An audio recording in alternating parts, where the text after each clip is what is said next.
All right, so I kind of wanted to conclude the discussion we've been having up until this point, where we kind of led into rape statistics, and then we looked at the difference between rapes in America and Canada, and then I kind of asked the question, well, what's going on here?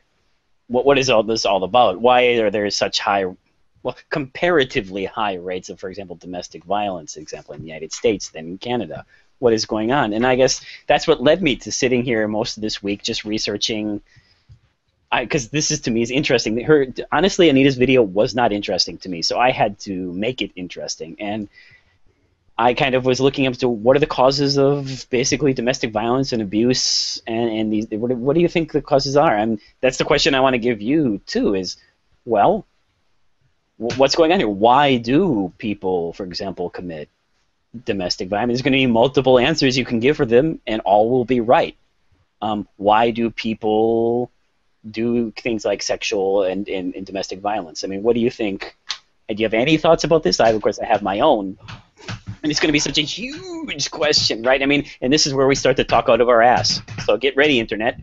Yeah, we're talking out of our ass. All right. I know people on the internet, they're not used to seeing people will talk out of their ass, especially on YouTube. No. Never people on YouTube.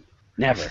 But my first thought for the reason why people commit, sexual assault and domestic violence and all these things is because they saw it done in a video game. That's all, folks. That's right. Video finished.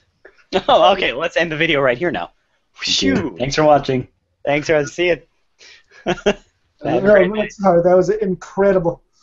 Well, sarcasm. Actually, I wanted to get into behavioral scripts at some point, but basically what I think it comes down to, at least this is going to be an incredible generalization. Yeah, everything we say will be incredibly generalized and not 100% complete. I guarantee you, you cannot make a complete analysis of this topic. It's too big a question. But let's take a stab in the dark. What's going on? What do you think is going on after reading all these books and thinking about it yourself? What's going on? Yeah. I think, when we are posed with an obstacle, kind of like we have a little mental Final Fantasy battle scene going on in our heads. As we pull open our menu, that shows, we have all of our skills. We start using them, and probably, we've all seen scenes of violence. Whether or not whether or not that's our strategy we would normally employ, or we ever intend to employ, that's, as soon as we see that, it's still on our list, right? Just down at the way bottom.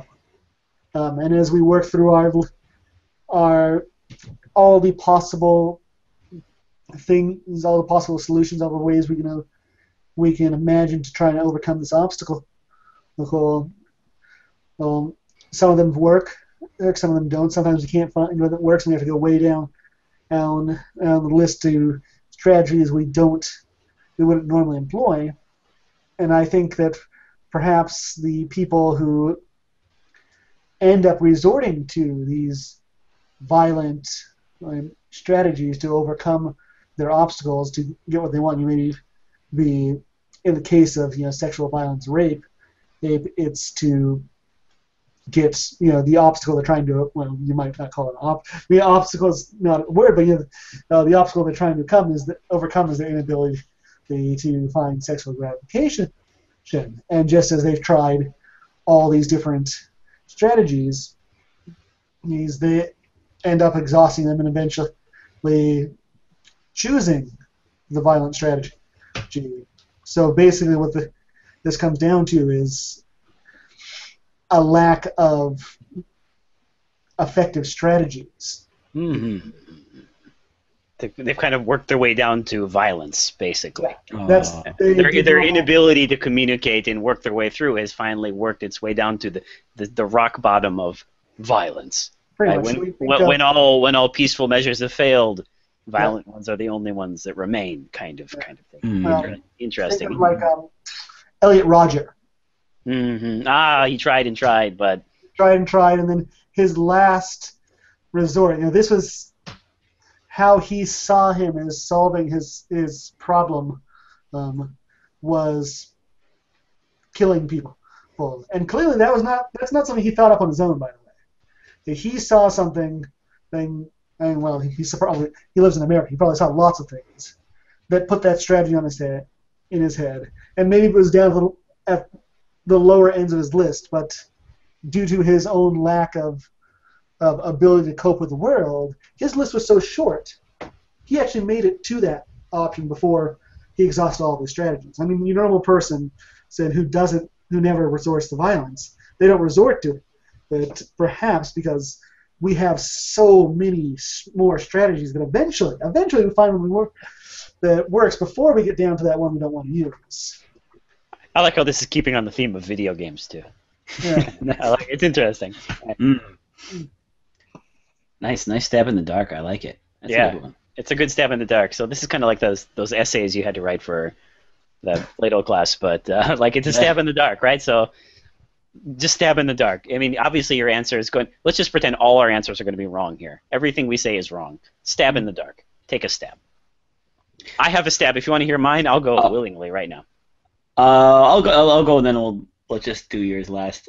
So, what do you think about this? I don't know. This happened to me a couple of days ago. I was talking to a woman, and I was talking to her about bullying in Japan, and I told her it was a topic that interested me very, very, very much. And I look at programs about bullying. I try to read about bullying as much as I can, because I want to just be ready. I want to think about it. I think it's just an interesting topic in general. And she said to me that the kids who were bullied were kind of responsible for it. She said in Japan, many people do not learn TPO, and the ones who do not learn TPO are the ones who get bullied. I didn't really feel like taking the conversation any further than that with her. I was just like, oh yeah, some people, they really don't know TPO, ha ha ha. By the way, TPO means time, place, and occasion, in case anybody's wondering. It became kind of a more popular thing to talk about here than in the States, I think.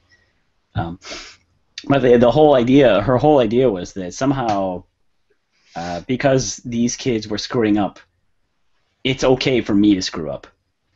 And I think it's rooted in the fact that I really think it's rooted in she feels totally out of control of her life, and she thinks that people who make her feel out of control deserve to be punished.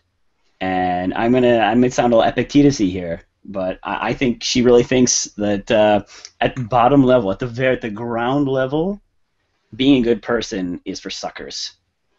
And you gotta impose that on the people, and maybe I think in a way it's just compensating for this lack in her. She feels really weak. I'm assuming this is what she thinks. So she's sitting in class, and there's some person who doesn't know any TPO starts, and he's smelly, and he starts talking to you, and she's like, ew, get away from me. What am I gonna do? So that she thinks that gives her permission to, or it gives other people permission to bully this person. And I don't know. I think this logic is more common than one might think. I think people feel like, oh, you got raped. Well, what were you doing walking down that alleyway, right? Or you should have tried harder, because I'm out to get what's for me, and that's it. Like, you need to keep guard for you. I'm going to keep guard for me. I'm just going to do what's to my advantage, and you know what? Screw it. That's just, of course, I'm going to do that. Being good, that's a game for suckers, and it's not something anyone would really want to do. It's just a big lie. No. Oh, so you're almost like taking us back to the Republic here. Right? Yeah, and Epictetus a little bit. And Epictetus, right? Being good is for suckers, right? Actually, yeah, I guess my response will follow good to that. I think I'm pretty close to that, I guess. So, but I'm not quite sure how to phrase it because I thought a lot about this, and it's such a big problem. So, and I found this really interesting site because it kind of augmented my original idea, but works with it at the same time. And so this site that I saw was reading through it. It said like, oh, okay, people try to find reasons why people commit violent acts, and mental disorders, genetics, social pressures, blah blah blah. And they said at the last sentence that all of these are wrong. And they said, I was like, what? How could that be? And they said, well, no. It said ultimately the cause of abuse and it is the perpetrator's belief that it is their right to exert power and control over their partner. Right? Eventually, yeah, it comes right down to that. It's very Epictetus-y, right? It all comes down to the judgment that you have the right to dominate others, right? So I guess I want to just take that and say, well, I'll just put it as blunt as I can, and it might be crazy and over the top, but we kind of live in a culture of domination. I think Stanley Kubrick was really onto something. I think he was. I mean, if you look at if Rob Egger is right, the subtle theme in all Stanley Kubrick's movies is that abuse comes from the top down, right? I mean, why was Alex the way he was in Clockwork Orange?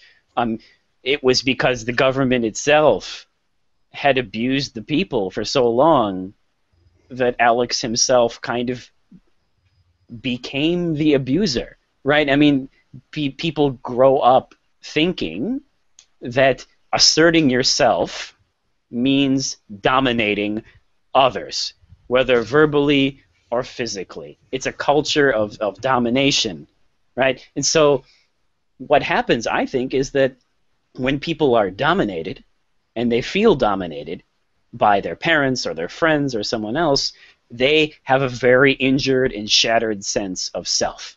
They feel like you said, totally out of control of their lives once they're dominated. So what do? They strike back. They try to assert themselves again in any way possible. A shattered self will assert itself, and the only way it knows how to assert itself is what it sees as, its parents or the government or anyone else doing on top, is dominating the others around it. Self-assertion is dominance, right? It's not a rational process. It's simply you striking out violently at those around you. I mean, when you look at it, it's really interesting. When you look at all these websites about what is the cause of domestic violence, I mean, there's lots of interesting theories, and no one knows exactly why. But, I mean, it's well documented that abusers come, not all the time, it's not always true, come from homes that were abused themselves. It's kind of like the Japanese film, Ju-On or something, The Grudge, right? I mean, like, abuse trickles down. I think the things that trickle down are Heidegger and abuse, right? I mean, look out, put your umbrellas out, everyone. Heidegger is raining and abuse is raining. I mean, it really does feel like abuse trickles down from somewhere, and that the problem is where to stop it. And I know this is way over I mean, it's not every case is not like this, but yeah. I don't know. I mean, like United States especially has a culture, I think, of dominance and dominating. I mean, think about how guys hang out with each other. And yeah, I get that Anita's like pointing to this when she's trying to talk about video games. But, okay, sorry to be blunt about this, but if she's right, and I think she is right, that the fact that most abuse, especially like domestic abuse and sexual assault, comes from people you know, right? They're not these naked old men on the street in GTA. They are people you know. I mean, when someone you know has this fractured and shattered sense of self that it's lashing out to assert itself and become dominant again, I don't know. Does that come from video games? You think you're going to solve the problem by changing the channel on TV? I mean, like, this is the level of this is my ultimate incredulity about this project is, like, there are such powerful factors at work. And I know I've overgeneralized a million things here, so downvotes away. But the last thing that comes into my mind is, video games taught me to do it. It seems like it's so multifaceted, and the shattered sense of self comes from so many other different places than video games. Although they can, I suppose, you could make a good argument that they contribute but in a very minor way. And I think that's simply proven by the fact that the Canadians play the same games we do, right? So what's going on, people? I mean, at the very least, I want to leave you with that question. I mean, what is going on here? What's happening? So that's my stab in the dark about violence. Yeah, cool. And we look very much forward to seeing your comments on all three of our stabs in the dark. Eric, actually, that might be the title of the video. Oh, or it might not. But whatever the title of the video is, we hope you watch it. Yeah. Actually, I know you watched it, because if you didn't, you wouldn't be hearing me say this. And it's a very up, violent. It's a violent title too. Yeah, it stabs in the yes, comments and subscribes. Check out our Twitter. It'll get more exciting if you check it out. Yeah. All right. So, thanks very much. We'll see you. All right. I So wanted to add just one thing to what you said. What do you think? I know. I wanted to add stuff myself. Do you want to continue this discussion a little bit here? Mini discussion? We could have a mini. You want to go mini? I just wanted to throw in one really. It's not really all that much, but just one thing. It's kind of interesting when you talked about that. I think when you talked about domination and how people react to domination, I think there's another reaction that people have to domination besides asserting oneself against the domination, which is to rationalize the domination, which is what this kind of ideology of like the secret is. It's a rationalization of domination, right? In other words, like I didn't desire to get out of my situation enough, therefore I kind of secretly want this situation, and everything I secretly want is what actually comes true. So it's really me that's in control. In other words, like when you get abused, the abuse victims often tell themselves a little bit. They kind of blame themselves. They do victim blaming themselves because they want to feel like they're still in control of their life, and they start to rationalize the violence also. So I just want to kind of add that on to what you said, though. But other than that, yeah.